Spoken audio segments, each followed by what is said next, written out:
അവ കുറച്ചേരം കരയും. വാശി പിടിച്ച് നിലത്ത് കിടന്ന് കരയുന്ന ഒരു കുട്ടിയൊക്കെ നിങ്ങൾക്ക് ഉണ്ടെങ്കിൽ അവിടെ കിടന്ന് കരഞ്ഞോട്ടെ എന്ന് വിചാരിക്കണം. കിടന്നിട്ട് ഇങ്ങനെ അടിക്കും. പ്രിയപ്പെട്ടവരെ, സ്വന്തം മക്കൾ പഠിക്കുന്ന സ്കൂളിൽ ആനിവേഴ്സറി പ്രോഗ്രാമിന് ചീഫ് ഗസ്റ്റായിട്ട് പോവുക എന്നൊരു ഭാഗ്യം എനിക്കുണ്ടായി. Oxford school, Kozhikode. എൻ്റെ മക്കൾ അവിടെയാണ് പഠിക്കുന്നത്. ടീച്ചേഴ്സിൻ്റെ പേരുകളൊക്കെ നിരന്തരം കുട്ടികൾ പറഞ്ഞ് എനിക്ക് കാണാപ്പാടായി. അനു മാം, ഐഷ മാം, പിന്നെ മോൻ്റെ ക്ലാസ് ടീച്ചർ ബിനി മാം, ജ്യോതി മാം എന്നൊക്കെ പറയാം, അനസ് സാറ്, മാത്രമല്ല എല്ലാ ടീച്ചേഴ്സും ഒന്നിനൊന്നും മെച്ചം.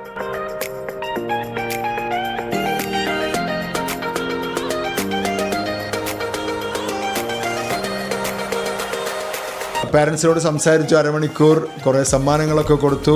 സ്കൂളിലെ കുറേ കാര്യങ്ങൾ പാരൻസ് ഇങ്ങോട്ട് പറഞ്ഞു, കുറച്ച് കാര്യങ്ങൾ അങ്ങോട്ട് ഞാനും പറഞ്ഞു. അങ്ങനെ ഗംഭീരമായിരുന്നു, നല്ലൊരു അനുഭവമായിരുന്നു. വളരെ ആക്റ്റീവായിട്ടുള്ള പാരൻസും ടീച്ചേഴ്സും.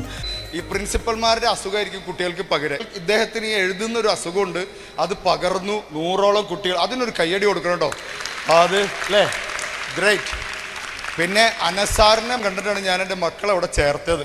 ജ്യോതി മാം, അനു മാം, ഐഷ മാം എന്ന് പറഞ്ഞ എൻ്റെ മോളിങ്ങനെ നിരന്തരം പറയാണ്.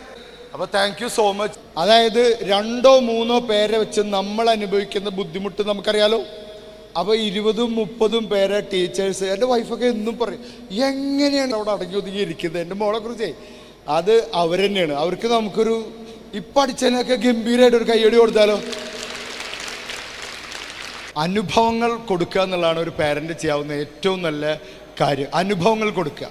നോ ഒരു അനുഭവമാണ്, ദേഷ്യം അനുഭവമാണ്, നല്ല ഭക്ഷണം അനുഭവമാണ്, പട്ടിണി അനുഭവമാണ്, നോ അനുഭവമാണ്, യെസ് അനുഭവമാണ്, നിഷേധങ്ങൾ അനുഭവമാണ്. ചിലതൊക്കെ കിട്ടണം. ഈ സൂപ്പർ മാർക്കറ്റിൽ പോയിട്ട് പിന്നെ വാശി പിടിച്ച് നിലത്ത് കിടന്ന് കരയുന്ന ഒരു കുട്ടിയൊക്കെ നിങ്ങൾക്ക് ഉണ്ടെങ്കിൽ അവിടെ കിടന്ന് കരഞ്ഞോട്ടെ എന്ന് വിചാരിക്കണം. അത് പറ്റണം. ഹൈലൈറ്റ് മാളിൽ കിടന്നോട്ടെ.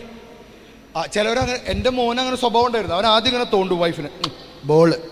അപ്പോൾ അവൾ പറയും ഇല്ല, പിന്നെ ബോള് ഇല്ലടാ. പിന്നെ അവനവിടെ ഇരിക്കും, പിന്നെ അവനവിടെ കിടക്കും, കിടന്നിട്ട് ഇങ്ങനെ അടിക്കും. അതിൻ്റെ ഇടയിൽ നാട്ടുകാരെന്ന് പറഞ്ഞ ഒരാളെ ഇടപെടും. എന്ത് പറ്റി? ബോള് വാങ്ങിച്ചു കൊടുത്തൂടെ? അയാൾക്ക് വല്ല ചിലവുണ്ടോ? ഇല്ല. നാട്ടുകാരുടെ ചിലവിലല്ല നമ്മൾ മക്കളെ വളർത്തുന്നതെന്നുള്ളത് ഉറപ്പിച്ച് വെക്കണം, അല്ലേ? ആ നോ, അവിടെ കുട്ടി കിടക്കുകയാണെങ്കിൽ കുട്ടിയോട് പറ അവിടെ കിടന്നോട്ടാ, ഉമ്മച്ചി പോട്ടെ, ബൈ എന്ന് പറഞ്ഞ് പോയാൽ എന്താ അവിടെ സംഭവിക്കുക? നിങ്ങൾ തന്നെ പറ. തിരിച്ചു വരും. അവ കുറച്ചേരം കരയും,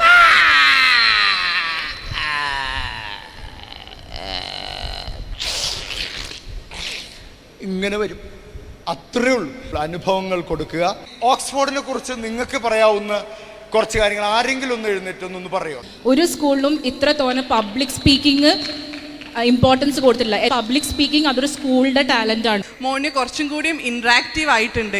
അവർ പ്രസൻറ്റ് ചെയ്യുന്ന ടൈമിൽ ആ ഒരു കുട്ടികളിൽ ഉണ്ടാകുന്ന ഒരു കോൺഫിഡൻസ് ബിൽഡ് ചെയ്യാണ്. പിന്നെ ഇവിടുത്തെ ഫുഡ് പറയുകയാണെങ്കിൽ ഭയങ്കര നല്ല ഫുഡാണ്. അതുപോലെ തന്നെ എല്ലാ ടീച്ചേഴ്സിനും അപ്രീഷിയേറ്റ് ചെയ്യാണ്. മനസ്സിലുള്ള നല്ല കാര്യങ്ങളൊക്കെ നമ്മൾ പറയാന്നുള്ളതാണ്. അത് തന്നെയാണ് ആ അധ്യാപകർക്കുള്ള ഏറ്റവും വലിയ മോട്ടിവേഷനും.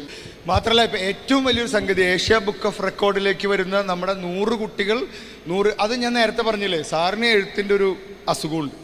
വേറൊരു സ്കൂളിൽ പോയപ്പോൾ 75 കുട്ടികൾ ഒരുമിച്ച് ഡാൻസ് ചെയ്യുന്നു. കാരണം പ്രിൻസിപ്പൽ ഡാൻസറാണ്. അപ്പോൾ എന്താണോ അസുഖം അത് പകരുന്നുള്ളതാണ്. ഇദ്ദേഹത്തിൻ്റെ അസുഖം നമ്മളൊക്കെ ഭാഗ്യത്തിന് നല്ലൊരു അസുഖമാണ്. അപ്പോൾ അതുകൊണ്ട് നിങ്ങളൊക്കെ കുട്ടികൾ എഴുതിയിട്ടുണ്ടോ? 100 ബുക്കുകൾ എഴുതിയിട്ടുണ്ട്. പിന്നെ അതിന് പുറകിൽ ഇംഗ്ലീഷ് HOD ഇല്ലേ ഒരു മാഡം, തബ്ഷീറ മാഡം. അപ്പോൾ നമുക്ക് എല്ലാവർക്കും അഭിനന്ദിച്ചുകൊണ്ട് നിർത്താം. ഓക്സ്ഫോർഡ് സ്കൂളിന് എല്ലാവിധ ഭാവുകങ്ങളും. Thank you.